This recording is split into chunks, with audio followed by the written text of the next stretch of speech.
Bonjour à tout le monde. Je m'appelle Andrea Turcu, enchantée de vous avoir tous présents aujourd'hui. Je vais présenter un sujet qui est très intéressant, qui est la cybersécurité dans la data science. Moi, je suis data scientist consultant chez Devoteam. Depuis le début octobre, j'ai pris un nouveau rôle, celui de solution leader sur le pôle Data as a Service sur Lyon. Et ça fait plaisir de vous partager aujourd'hui projet qui m'intéresse bien, qui est celui de data science, et notamment voir comment on peut améliorer le monde de l'entreprise par l'intermédiaire de modèles de machine learning. Et donc, on va vulgariser un petit peu le domaine de la data science. Ça veut dire qu'on va essayer de comprendre un petit peu par l'intermédiaire de cette présentation des enjeux autour de la donnée dans un contexte surtout entreprise.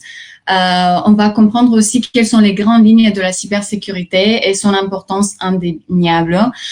Bien sûr, je ne suis pas une experte dans ce domaine. Vous avez plein de collègues chez Devoteam surtout qui peuvent vous parler plus de ça. Mon but est justement de faire une petite introduction pour que vous compreniez un petit peu quelles sont les prémices en général de la cybersécurité. Et ça va me servir par la suite à expliquer pourquoi la data science peut contribuer par l'intermédiaire des modèles dans ce domaine-là. Et donc, nous allons voir comment ces deux grands sujets qui touchent à l'entreprise moderne, dans un contexte émergent où l'avantage concurrentiel est porté, sont importantes. Donc, pas seulement par le fait de repérer le besoin client et être en état de lui répondre avec des services de qualité, mais aussi par la capacité de faire face aux possibles dangers qui viennent avec le stockage et le traitement de données en général.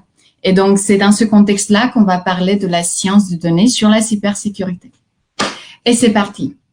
La data science, juste comme petite introduction, ou la science de données, est un domaine qui utilise des méthodes, des processus, des algorithmes, des systèmes scientifiques pour extraire des connaissances et des idées.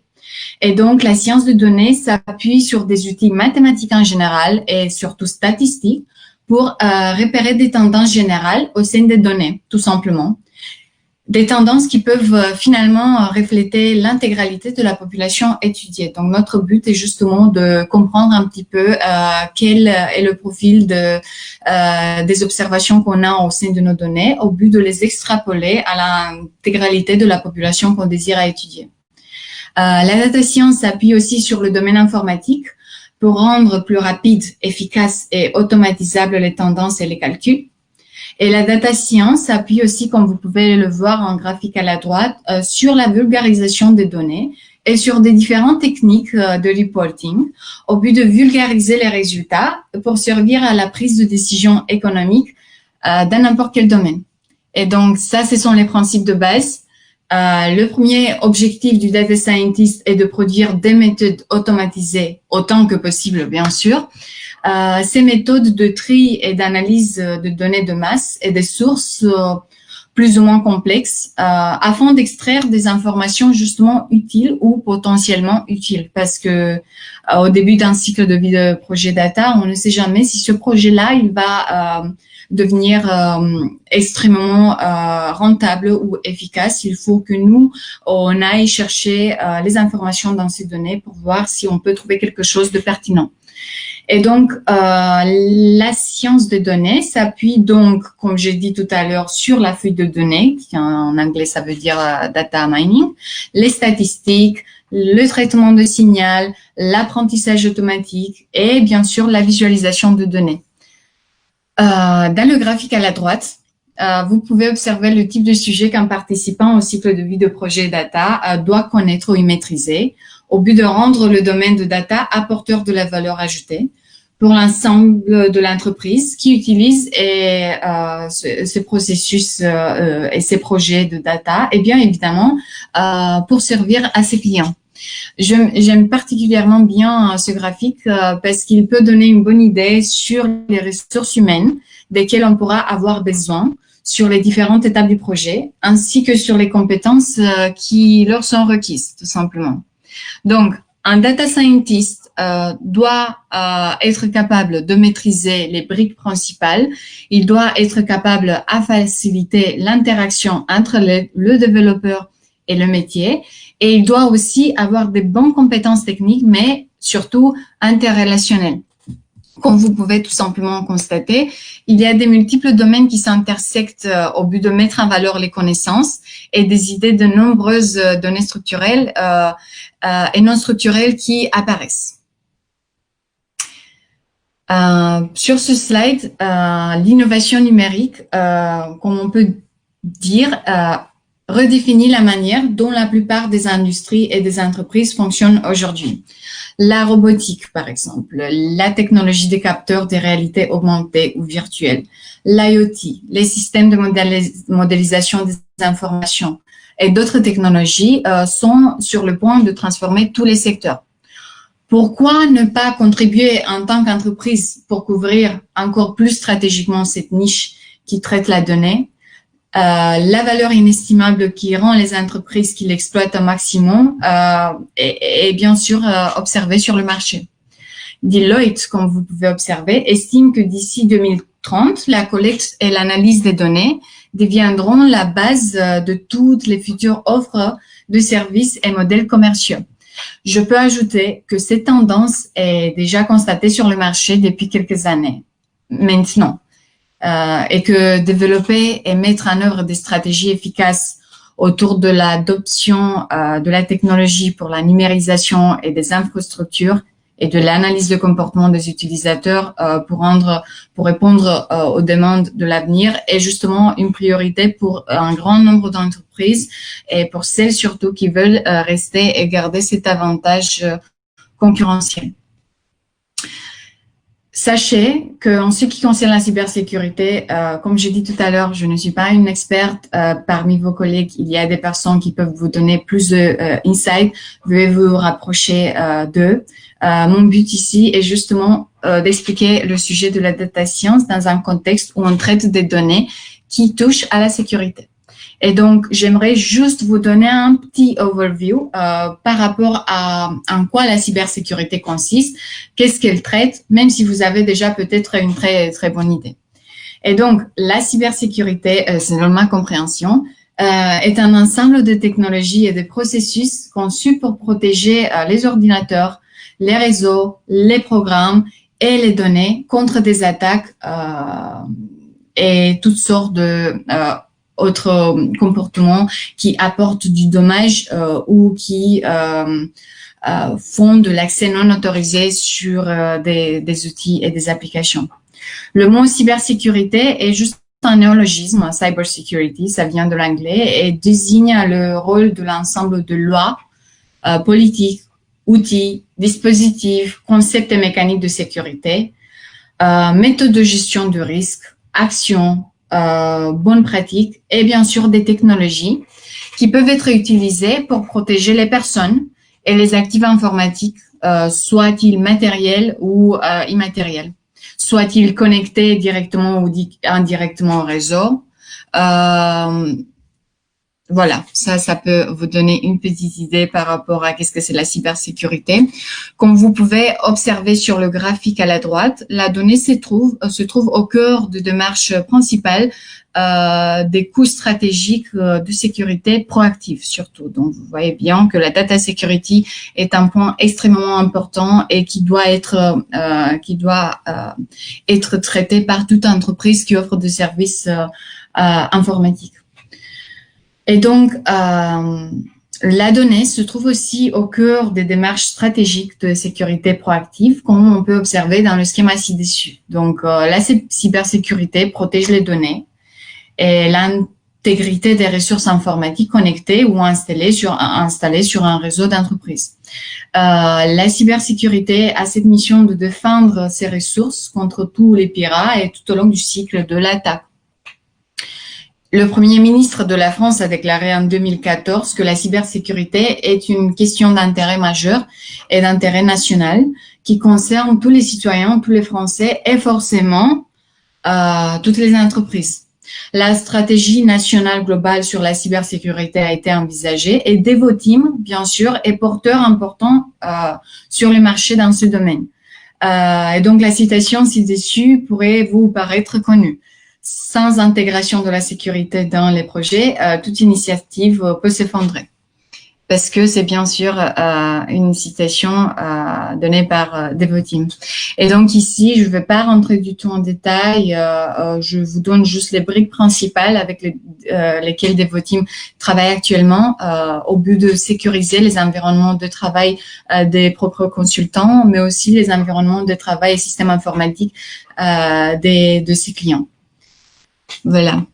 Et je vais juste mettre un petit peu l'accent sur la dernière, Secure Cloud and Data. C'est le domaine où la donnée, elle touche à des points qui nous intéressent aussi, nous, les data scientists. Et c'est pour ça que c'est un point important qu'il faut creuser un peu plus.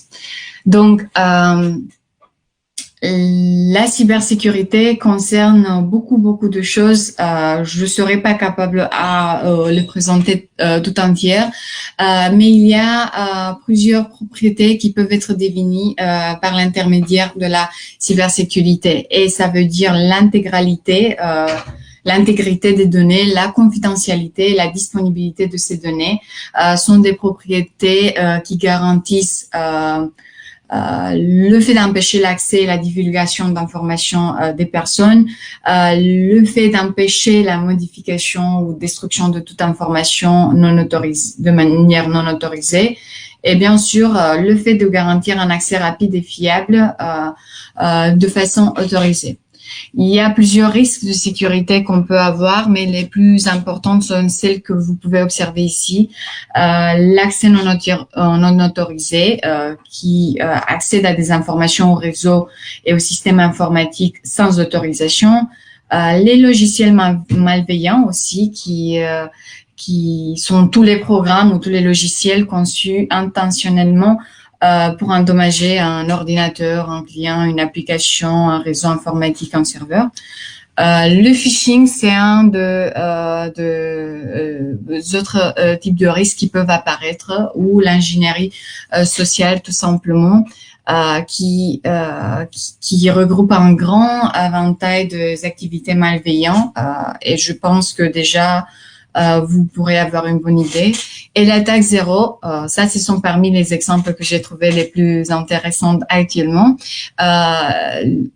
C'est un terme qui est utilisé justement pour décrire une menace ou une vulnérabilité de sécurité inconnue pour lequel le correctif ou les pentests tout simplement n'ont pas trouvé de faille.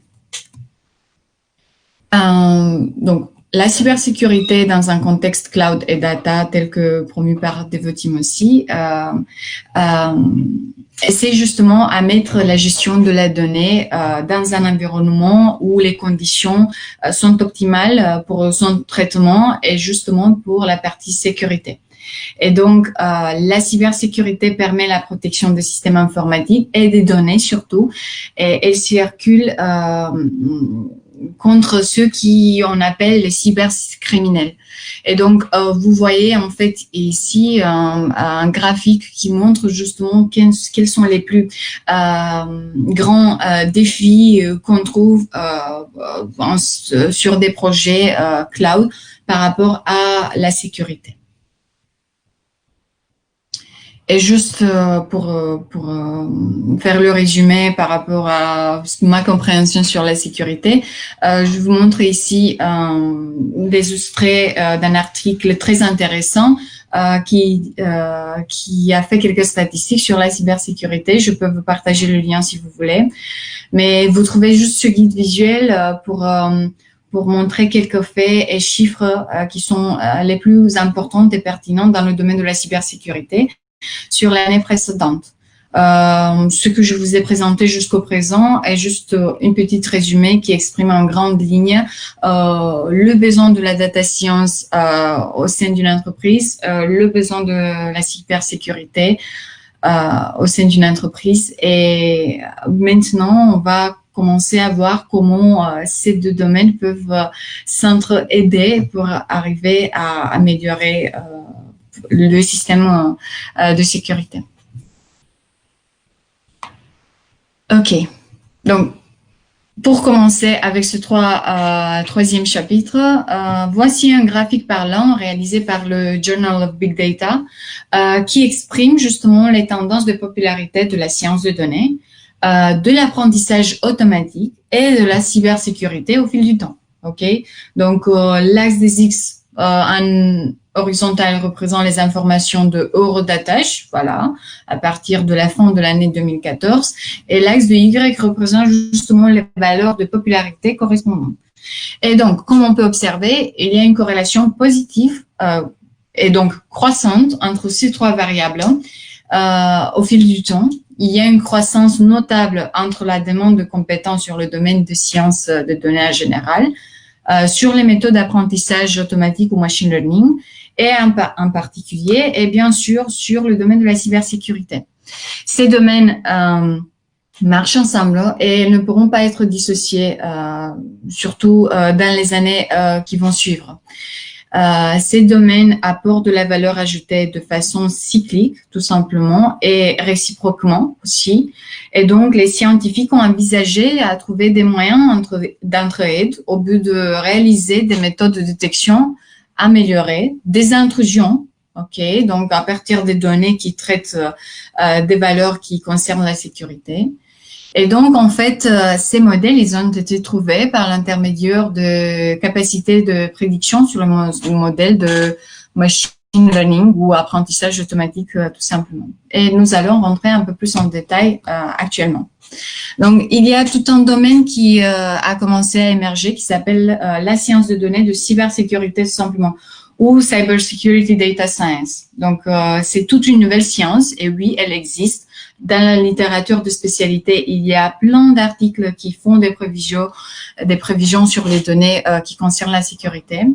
Et ce domaine est largement lié au domaine technique où les données sont recueillies tout simplement. Il traite des données de sécurité et il essaie à prendre des décisions intelligentes dans les applications du monde réel.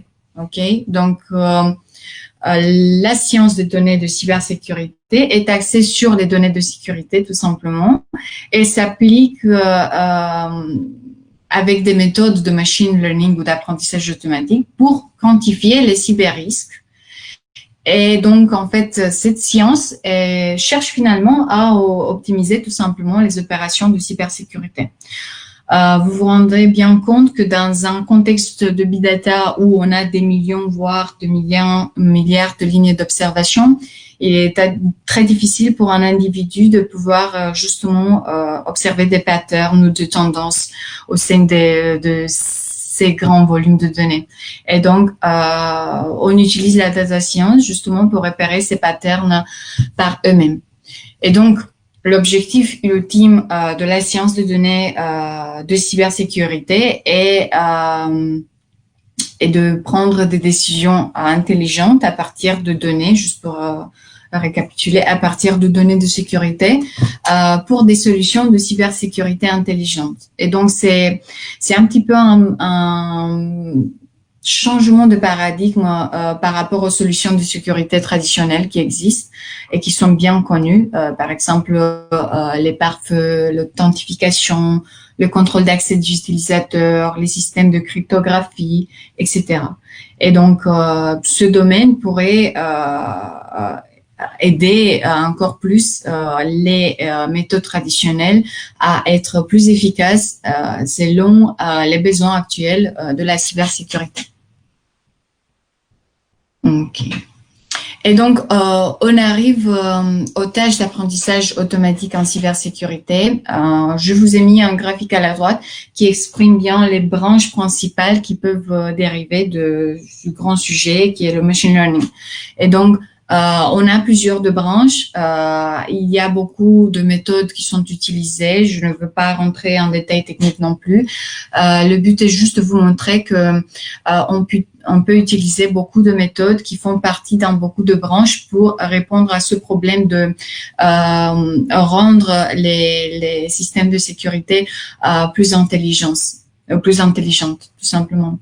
Et donc, nous parlons de l'apprentissage supervisé qui a les objectifs de repérer des tendances au sein de données historiques à partir des valeurs labellisées. J'ai quelques conférences sur le domaine du machine learning sur mon LinkedIn. N'hésitez pas à le voir un peu plus en détail ou à me contacter si jamais pour continuer la discussion. L'apprentissage non supervisé aussi, c'est-à-dire qu'on réalise des groupes de profils qui ne se regroupent pas par rapport à un critère prédéfini, mais qui trouvent par lui-même le critère. Il y a des réseaux de neurones, des méthodes de deep learning et beaucoup plus d'autres techniques qui peuvent être prises en considération. Et donc, pour continuer, essentiellement, les applications de la science de données en cybersécurité, l'application de ce data science vise justement à aider et protéger contre les attaques et améliorer les techniques pour mieux lutter contre les cybermenaces présentées. Et un des exemples, c'est la détection améliorée des intrusions et capacité de prédiction améliorée. Donc, ces algorithmes, au fur et à mesure qu'on traite le sujet de machine learning sur tout le cycle de vie d'un projet, ils vont arriver à la fin à réaliser des prédictions sur des datasets. Et je vous donne juste un exemple ici, quelle est la forme qu'on peut avoir par rapport à un algorithme d'apprentissage. Donc, juste pour donner quelques petites étapes qui vont être plus claires pour vous peut-être, on détermine l'importance des variables qu'on a dans la composition de notre dataset ou de nos bases de données. Ces variables ou colonnes sont bien des colonnes qui traitent de l'information prise du domaine de la sécurité. On peut utiliser des arbres de décision ou d'autres types de modèles de machine learning tels que celles présentées ici qui peuvent être de supervisés ou non supervisés, de réseaux de neurones, etc. On essaie de réduire les dimensions non pertinentes. On compare plusieurs modèles, on voit quel est le meilleur score qui peut apparaître. Nous choisissons le plus performant modèle et donc par la suite, on va travailler pour des démarches de mise en production. Et donc ici, dans ce graphique-là, vous pouvez justement observer le fait que en fonction d'une variable qu'on a, le modèle, il arrive à classifier en fonction des calculs qu'il prennent sur des critères de Gini ou d'entropie, si le comportement sur le réseau informatique, par exemple, ou des intrusions est normal ou pas normal.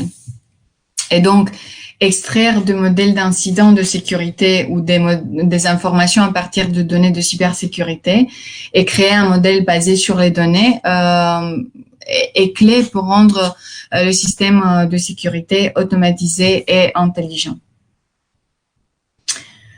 Il y a beaucoup de concepts qu'on peut discuter.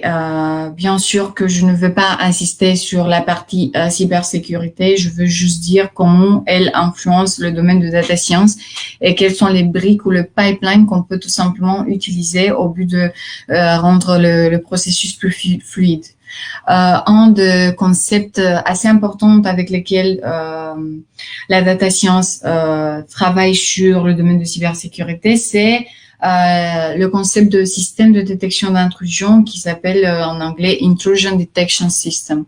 Et donc, en fait, par rapport à ça, récemment, les énormes quantités de données dans un contexte big data et leur augmentation progressive ont changé justement l'importance de la sécurité et de l'information des systèmes d'analyse de données, tout simplement. Le système de détection d'intrusion est un système qui surveille justement et qui analyse les données pour détecter toute intrusion dans un système ou un réseau.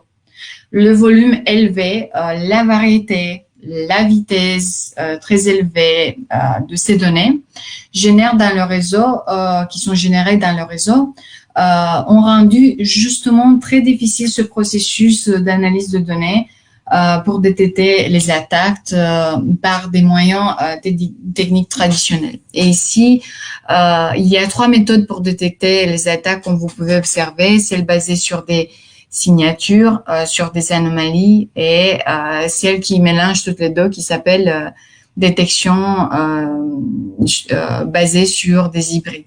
Je ne vais pas rentrer en détail, mais le but ici, et surtout avec le graphique à la droite, et je vais vous montrer en fait que tout au long du processus d'un projet data, on interagit toujours avec des données. Et le fait de parler de cybersécurité data science, c'est le fait de traiter des datasets ou des grands jeux de données qui ramassent justement de l'information sur les données de systèmes de détection d'intrusion.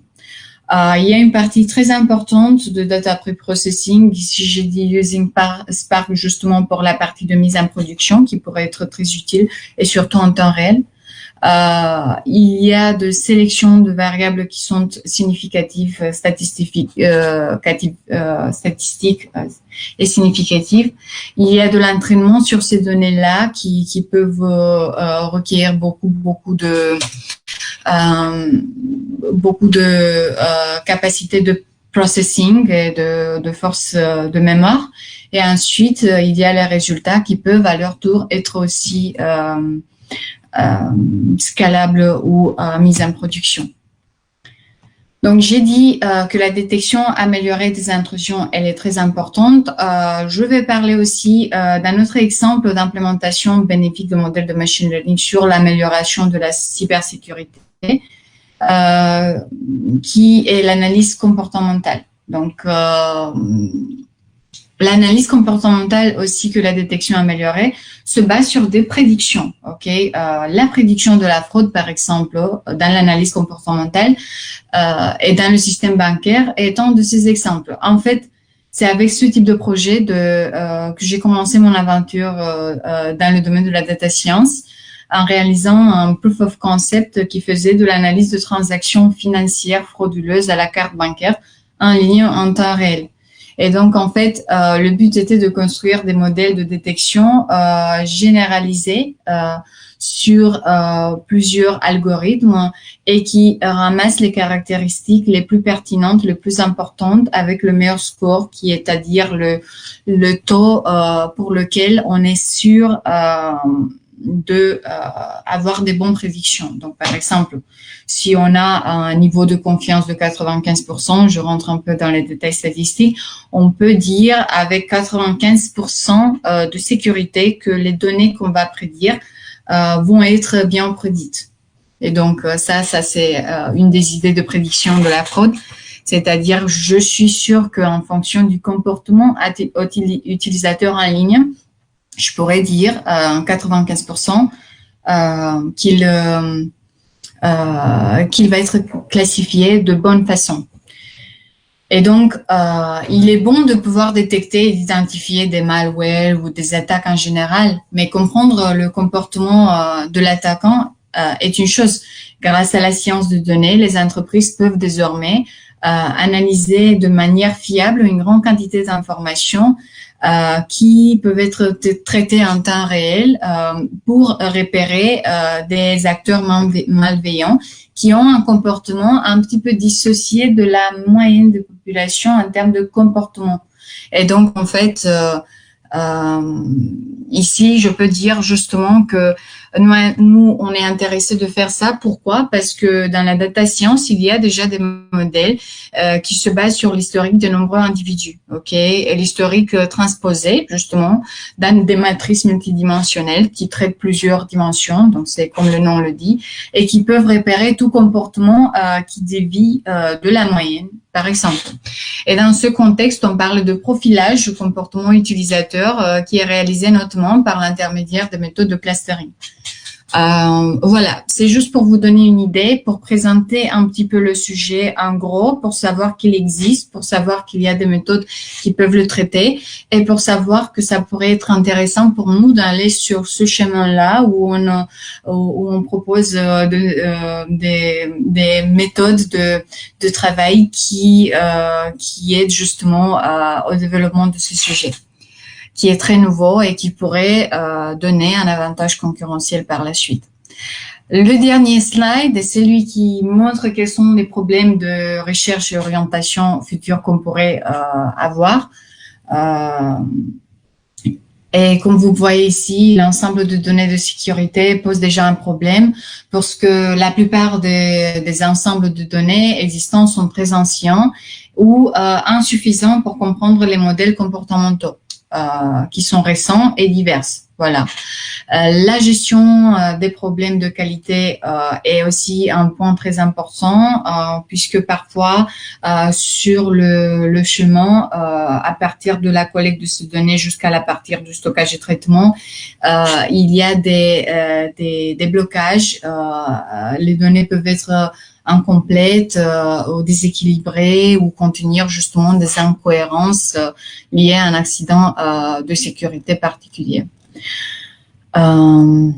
Voilà, la génération des règles de stratégie de sécurité, c'est aussi un point important. Il y a des méthodes d'apprentissage hybride dont la plupart des produits commerciaux dans le domaine contiennent des techniques d'intrusion basées sur la signature. Et donc, les fonctionnalités manquantes ou le profilage insuffisant peuvent amener ces techniques à manquer des attaques inconnues. Et donc, pour ceux qui travaillent en cybersécurité, on sait quels sont les pros et cons de ces méthodes. Et en fait, le but est justement d'être capable à détecter des nouvelles modalités d'intrusion, même quand elles ont été pas existé jusqu'au présent. Et ça, c'est un vrai problème pour les data scientists. La protection d'informations de sécurité est un autre point. Je vérifie juste le temps parce que ok, oui. La sensibilisation du contexte en matière de cybersécurité est un autre point. On peut discuter largement sur tous ces sujets, mais mon but est justement de vous dire oui, la data science peut venir contribuer la cybersécurité en se basant sur des données qui touchent à la personne de façon anonymisée ou qui touche au système informatique et réseau informatique, mais il y a justement des raisons pour lesquelles la cybersécurité elle fait bien son travail actuel, puisque même la data science avec les modèles de machine learning et de artificial intelligence a un petit peu de recul sur la complexité des données, la volumétrie de ces données et la qualité de ces données qu'il faut qu'on travaille justement au sein de l'entreprise. Et donc, ça, c'était ma petite introduction sur la cybersécurité et la data science, comment elles peuvent travailler toutes les deux. Et donc, l'idée principale est justement pour vous de vous rappeler, si vous partez d'ici avec une idée, la cybersécurité, data science, très avec des modèles de machine learning de data science, les données qui touchent à la cybersécurité justement, au but d'améliorer un peu plus les processus traditionnels qui existent, qui font bien leur travail, mais pour ajouter juste une couche supplémentaire de valeur ajoutée. Voilà. Et donc maintenant, je vais arrêter mon écran et je vais prendre des questions s'il y en a, puisque c'est vrai que je n'ai pas suivi entièrement. Les questions. OK. Bon, merci beaucoup à tous pour être justement présents et pour poser vos questions. On pourra recevoir les slides. Oui, Elise, je vais vous mettre les slides à disposition. Il y a plein de sujets qu'on peut discuter encore autour de ça. Les slides, ils avaient juste le but de présenter en grand ligne les enjeux principaux autour de la donnée, autour de la data science en général et de pôle de data duquel je viens sur Lyon, de la cybersécurité en super grand ligne et après justement voir comment on peut mettre toutes les deux ensemble. Et donc, la réponse est justement par l'intermédiaire de projets de data science qui sont initiés sur ce domaine de données d'introduction, données qui viennent du monde de la cybersécurité. Mélanie, bienvenue. Merci pour cette question. Est-ce que tu auras un exemple d'un projet concret en cybersécurité et un algorithme qui marche assez bien sur ce type de données? C'est une très bonne question. J'ai parlé rapidement sur ça. C'est vrai que le temps ne nous permet pas. Mais oui, justement, merci Mélanie pour cette question.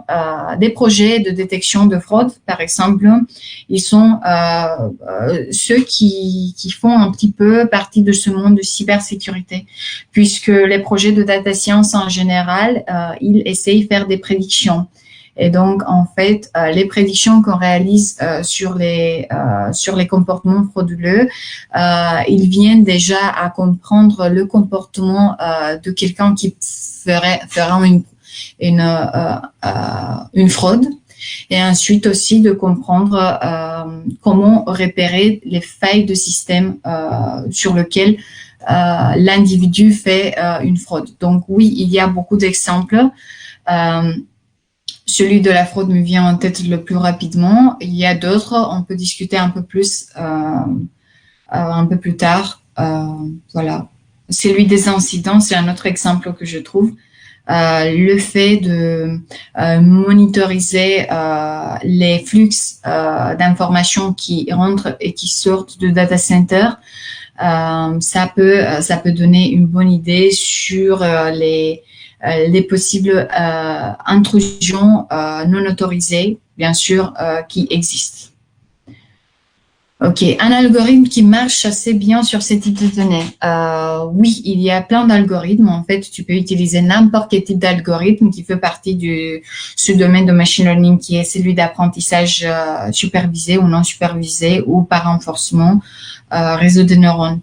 La majorité des articles de spécialité que j'ai regardés sur ce sujet utilisent de ce Support Vector Machine et des arbres de décision avec des méthodes de boosting et méthodes assemblistes. Justement, je vais aller plus loin pour faire le rééchantillonnage.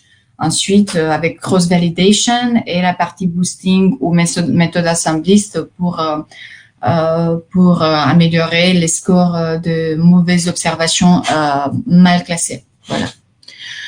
Anis, bienvenue aussi. Merci pour cette question. Comment gérer le fait que l'on doit avoir la meilleure détection et le risque de vrai-faux et de faux-vrai?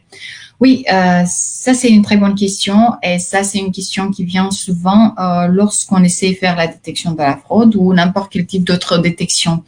Voyez-vous, au sein d'une base de données, on n'a que 1-2% de comportements frauduleux si on parle le cas de la fraude à la banque. Et donc, vous voyez déjà qu'on commence avec un dataset ou en fait un échantillon qui est assez déséquilibré. Et donc, ça, c'est un point important qui va influencer justement les résultats. Il y a des techniques de pre-processing qui vont ajuster ce contenu, mais le but est justement de arriver à un score. Et Anis, toi, tu fais partie de ce domaine. Je comprends bien puisque tu es dans mon pôle aussi, donc avec Mélanie. Donc, soyez les bienvenus. J'aime bien votre intérêt. Je note. Et donc, quand on parle de risque de vrai, faux et faux vrai, on parle en fait de la façon de décider le scoring, justement. Il y a des formules qui calculent un ROC curve ou un area under the curve, qui donne pour chaque modèle impar un score. Ce score, il varie entre 0 et 1, 1 étant 100%, c'est-à-dire que notre modèle arrive à prédire tous les nouveaux comportements d'individus de la façon la meilleure possible, donc à 5%, tout simplement. Et donc, en fait, lorsqu'on crée cette méthode d'évaluation des modèles, tout simplement, on arrive sur une matrice de confusion qui contient des valeurs réelles et des valeurs prédites. Et donc, l'idée est que les valeurs réelles sont celles qui existent dans le dataset actuel et qu'on a bien réussi à prédire sur les données de test. On rentre un peu en détail, mais c'est pas le but, c'est juste pour placer le contexte pour répondre à Anis. Et donc, les valeurs prédites, elles sont celles qui ont été prédites de bonne façon ou de mauvaise façon. Je ne vais pas rentrer en détail, mais arriver à un équilibre entre le meilleur résultat et le risque associé à des faux négatifs et positifs, c'est justement à se rapprocher du côté métier et comprendre bien quel est le but de cette modélisation prédictive qu'on réalise. OK? Et donc, ça veut dire que selon les domaines, on va diminuer les faux positifs ou les faux négatifs accordingly. Donc, c'est-à-dire que, je vous donne un exemple médical, le but est d'étudier un dataset qui finalement entraîne un modèle qui fait des prédictions sur la possibilité d'une maladie chez un patient. Mon but est justement de avoir des faux positifs assez importants. Pourquoi? Parce que je prends moins de risques si je dis qu'une personne a une maladie et elle se fait tester et finalement elle l'a pas, plutôt que de dire cette personne n'a pas une maladie et donc elle va pas se tester et finalement elle l'a. Donc, en fait, bon, on va passer dans des notions plus avancées, mais arriver à un équilibre veut dire être capable justement à dire comment paramétrer mon modèle pour que j'arrive au mieux score et qu'est-ce que je dois minimiser. Est-ce que je dois minimiser les valeurs mauvaises prédites qui sont vraies, finalement, ou les bonnes valeurs qui sont prédites et qui sont fausses? Par exemple, dans le domaine de marketing, il n'y a pas autant de restrictions. Forcément, si on fait un profilage sur un utilisateur pour lequel on dit il va acheter le produit, je lui envoie un email et le coût de cet email il est important finalement sur une grande échelle, il va pas acheter le produit puisque je l'ai mal classifié, donc j'ai fait un mauvais profilage. Ça veut dire quoi? Ça veut dire justement que j'ai eu un coût de l'envoi de l'email et peut-être que l'individu s'est énervé, mais dans ce contexte-là, c'est pas une situation de crise de vie et de mort, c'est quelque chose où on se permet d'avoir des erreurs plus grandes. Donc, selon le domaine pharmaceutique, médical, etc., on peut avoir des approches différentes pour justement minimiser les risques en fonction de la matrice de confusion et justement arriver à la meilleure détection. Arriver à la meilleure détection, et avec ça je vais finir puisque c'est la dernière question, veut aussi dire que je suis en état de faire un bon pre-processing sur mes données qui doivent être de bonne qualité et qui doivent être ramassées de façon systématique. Ok, la meilleure détection, ça se ne fait pas en paramétrant les modèles de machine learning en dernière phase avant choisir le score. Ça se fait plutôt en amont, là où mes données de qualité ou pas vont guider le type de modèle que je vais appliquer et ensuite vont guider le paramétrage derrière, un background qui va se réaliser pour arriver justement à un score qui se rapproche le plus possible de 100%. Voilà, ça c'est en grande ligne une discussion très complexe, mais qui j'espère a le but de vous donner une petite idée sur le domaine de la data science, sur le domaine de la cybersécurité en termes de données qu'on peut ramasser au but de justement utiliser des modèles de machine learning dessus. Je vous remercie à tous pour cette présence.